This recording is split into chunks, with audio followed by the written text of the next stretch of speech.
Maligayang pagbabalik mga kapatid. Sa video na ito ay ating panoorin ang pelikula na may pamagat na ang pagtataksil.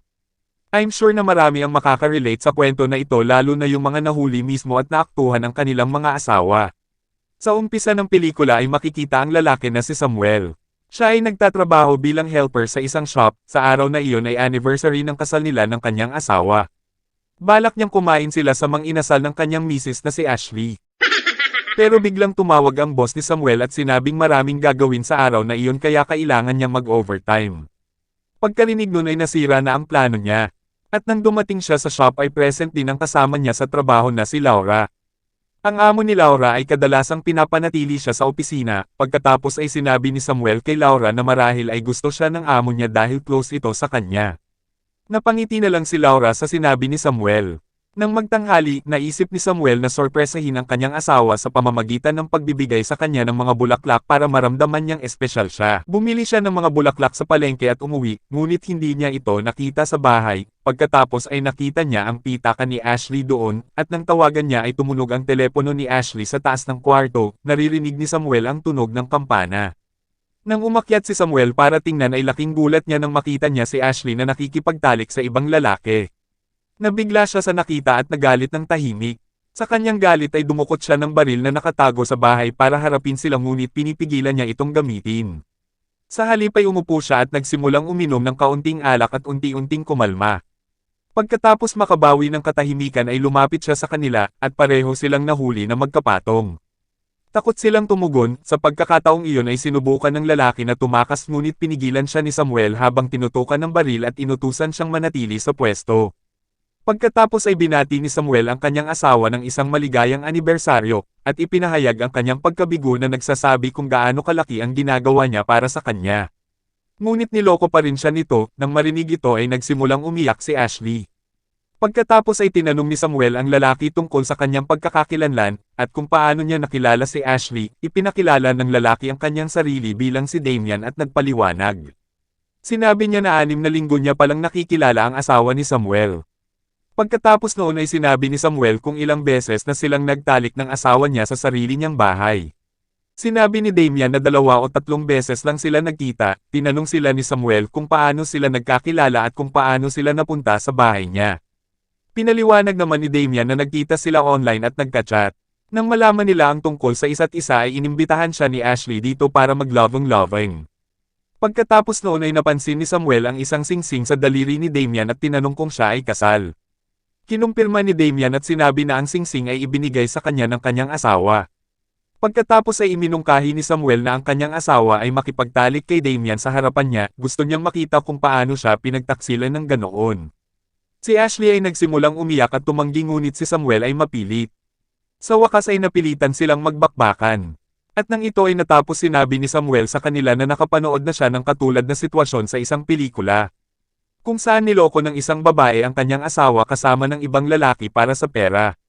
At ngayon ay ganoon din ang nangyayari sa kanya, pagkatapos ay naging kaina-hinala si Samuel at nagsimulang maghanap ng impormasyon tungkol kay Damian, nakakita siya ng maraming credit card sa wallet ni Damian at napagtanto niya na marami siyang pera. Tinanong ni Samuel kung bakit marami siyang pera.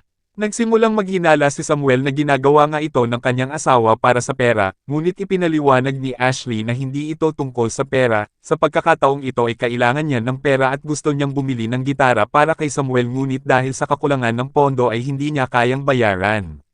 Kaya binalak niyang humiram ng pera kay Damian, na babayaran niya din. Nang narinig ito, sumama lalo ang pakiramdam ni Samuel, ngayon ay wala siyang tiwala kahit kanino. Nalaman din ni Samuel na si Damian ay nasa Air Force dati, pangarap din ni Samuel na sumali sa Air Force noon. Ngunit wala siyang suporta kaya hindi siya makasali, pagkatapos ay sinabi sa kanya ni Damian na kung hahayaan niya siya ay maaari pa rin niyang tulungan si Samuel na sumali sa hukbong panghimpapawid. Pero tumanggi si Samuel, sa halip ay tinawagan niya ang asawa ni Damian at sinabi ang sitwasyon. Hindi maiwasan ng asawa ni Damian na mabigla sa kasalukuyang sitwasyon, nagalit ito at binalak din nila ni Samuel na gumanti sa kanilang mga asawa. Hindi nagtagal ay dumating na ito sa bahay ni Samuel. Agad nilang ginawa ang pagganti sa harap ng kanilang mga asawa.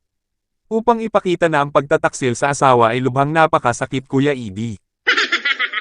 Nagsimulang umiyak sina Damian at Ashley nang makita ito.